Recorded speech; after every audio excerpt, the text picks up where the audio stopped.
So kind of found ourselves in this position a few times this year. You're bouncing back from a tough one where you feel like you had, plenty of opportunities to win the game. And so, obviously you're correct in those things. You're talking about that with your team and the opportunities when they're there. You got to take advantage of them and you got to make things happen. And, it's kind of where we're at. And it's time for our team to get over the hump now. I mean, we've been, this year we've talked about it quite a bit and we've been so close. Everybody's tired of hearing it. I'm tired of saying it. The team's tired of talking about it. So it's time for us to get over the hump and quit knocking on the door and waiting for someone to let us in. So, this week you got to go travel to Troy and you have a really good opponent that you're going to play on the road. Really good on offense, defense, and special teams. It's a game that we knew, you knew what these guys had coming back. You knew the type of team they would be. But for us, it's an opportunity to go over there and really go get a huge win. And, we've been sitting on win number 6 here for too long. So, we need to get over the hump. It's time for us to go and go put this thing together and go finish this the right way. Coach, was the message any different this week, or coming into this week, I should say, knowing that you had back-to-back losses? Because that was the first time this season you guys have lost back-to-back games. Was the message any different? No, I mean, it's not. I mean,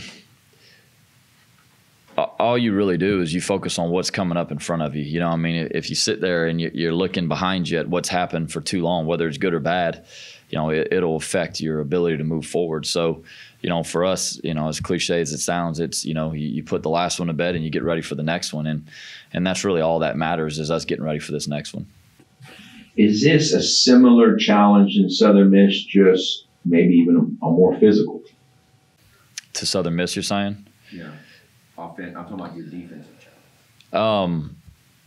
Yeah, defensively, I think – yeah, they are they're a really physical team. I think for us, the challenge defensively is, you got to stop the run, obviously, with the back that they have. It's another really good back.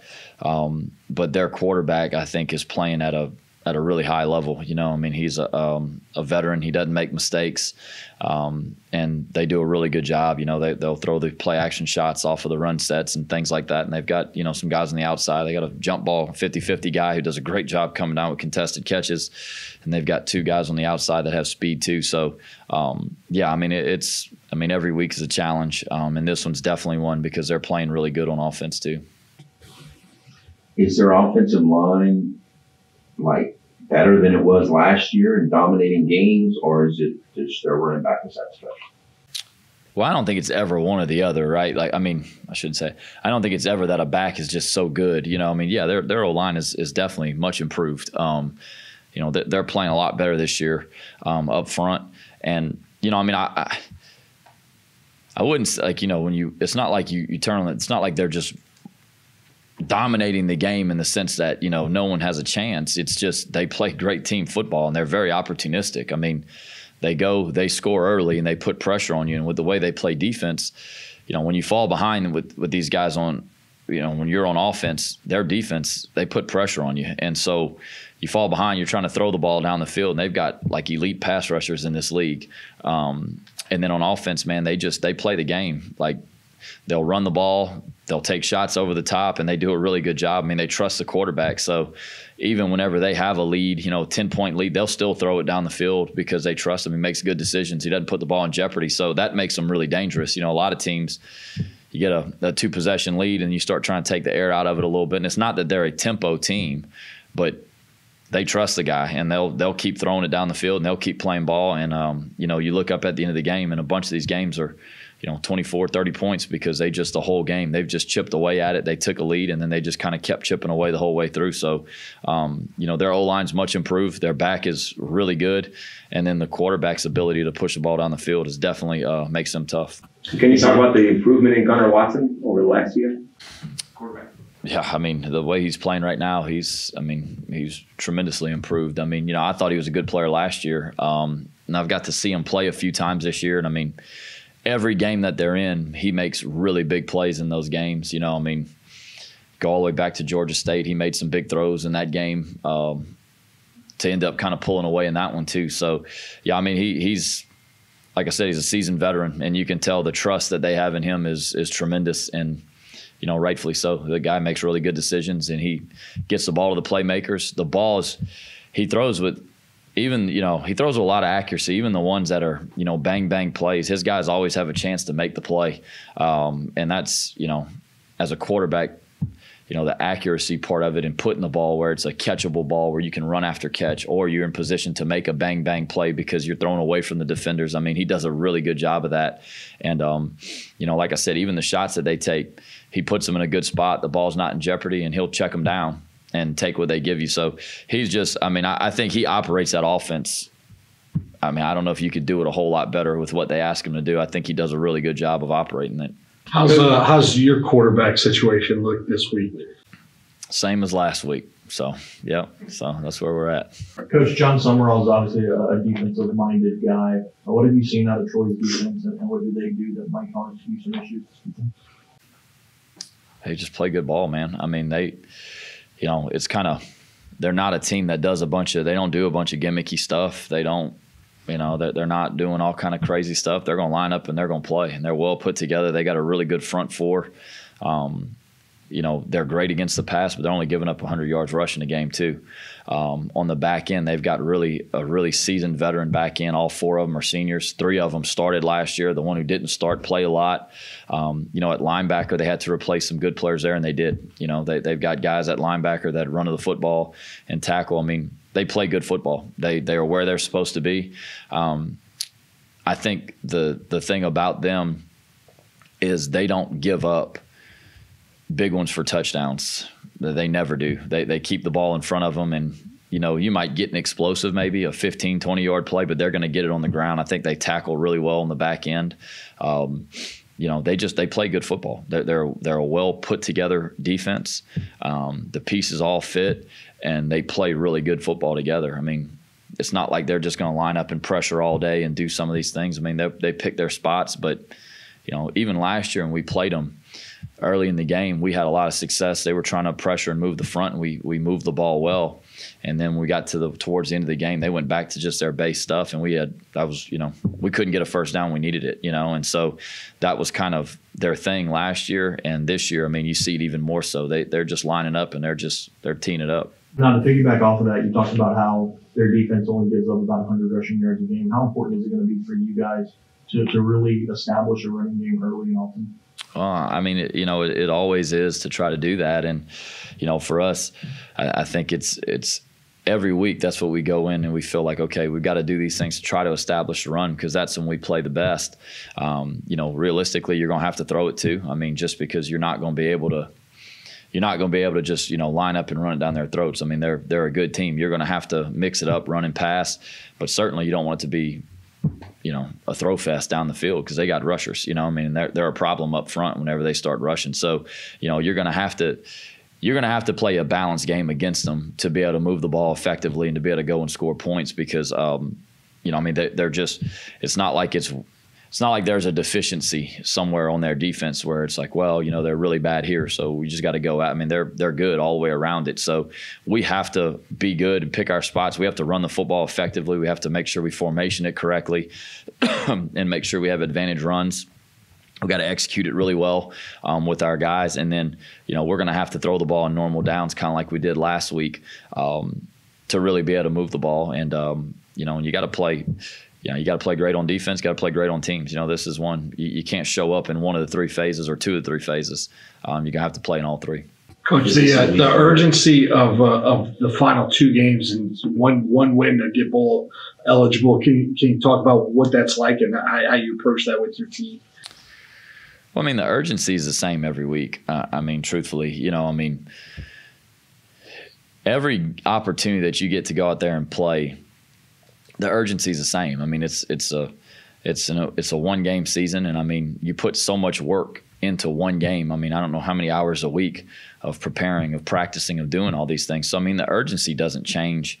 For us, I think we've played with urgency all year. You haven't necessarily played well all year. The Arkansas State game, like I said, was the one game that I felt like we really didn't. Like, we didn't show up. We didn't have the urgency. We didn't play the way that we needed to play, the way that we expect to play. Other than that, our kids, they prepare with urgency. We just got to play well for 4 quarters, and that's the thing. you just go back through all these games, and I mean, there's so many opportunities that you have here and there, and you're one short on it. I mean, like I said, when I started this conference, we're tired of talking about being one off. You know, I mean, it's time for us to take the next step. And I mean, yeah, this is a hell of a challenge. I mean, this is a really good football team, but for us, it's time to get over the hump, man. I mean, you know, all year it's kind of like you've been trying to wait to get there, and you know, it's time. You know, so for us, it's the urgency's been there. It always has. This week is a huge opportunity and a huge challenge, and we know that. So the urgency will be there, like it always is, week to week.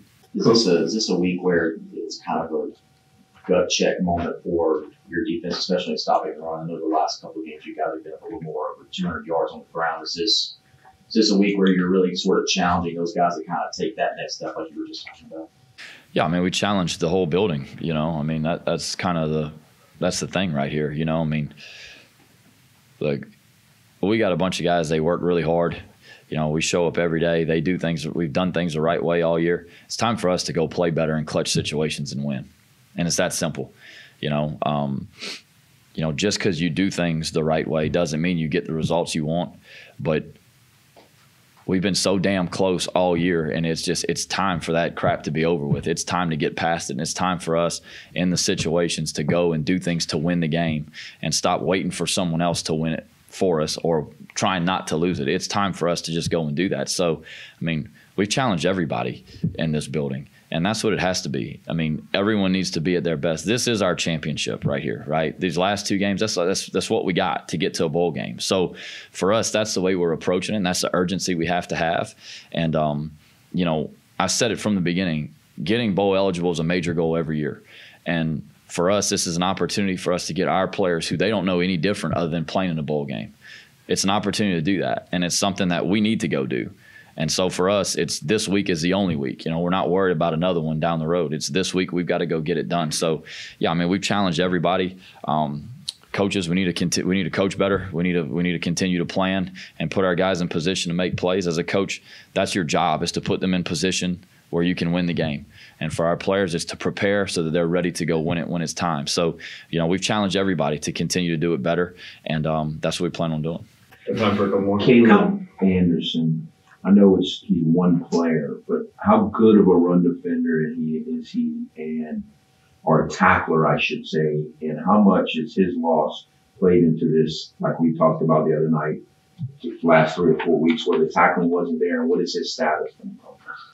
You know, he's played the last couple of weeks. You know, just it's, you know, still coming back from it. And look, man, I mean, nobody wants to hear excuses here, so I'm not going to make any.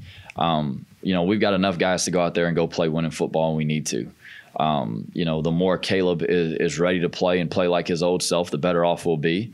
You know, naturally, when you're coming back from an injury, you know, you're cleared to go typically before you're 100%. And, you know, he's been gutting it out and playing for us, not quite 100%. So hopefully this week he'll be closer.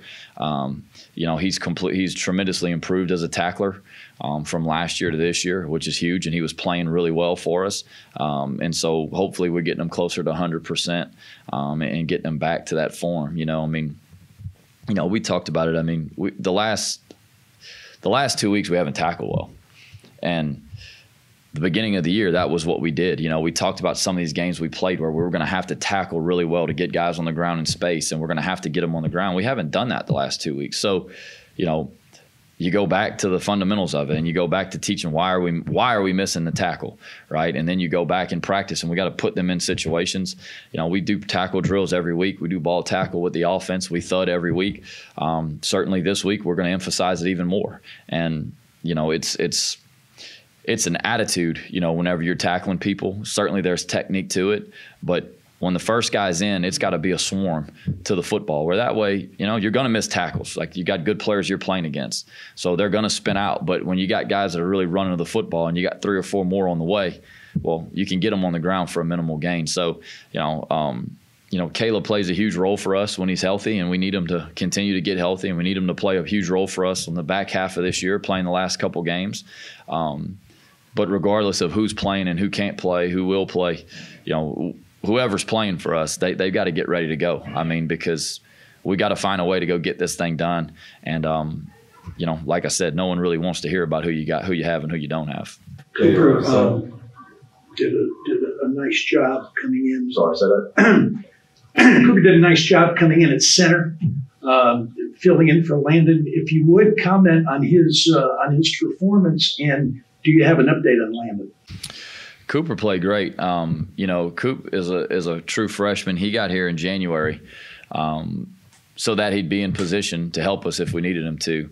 And I'm really proud of him. He's a guy that, obviously as a true freshman, physical development, he's not quite where some of the guys that have been here for 2, 3, 4 years are.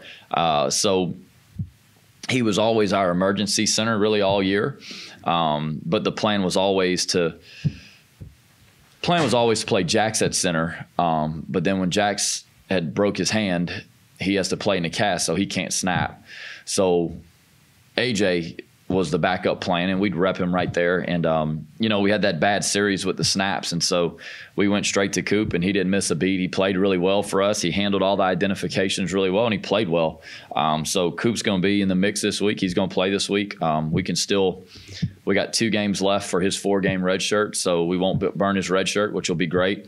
But he's going to be a really good player for us. I mean, the kid's got a pedigree. His dad played in the NFL for years, and he's a tough, smart kid. So he's going to be a good player for us for a while. Landon's very unlikely for this week.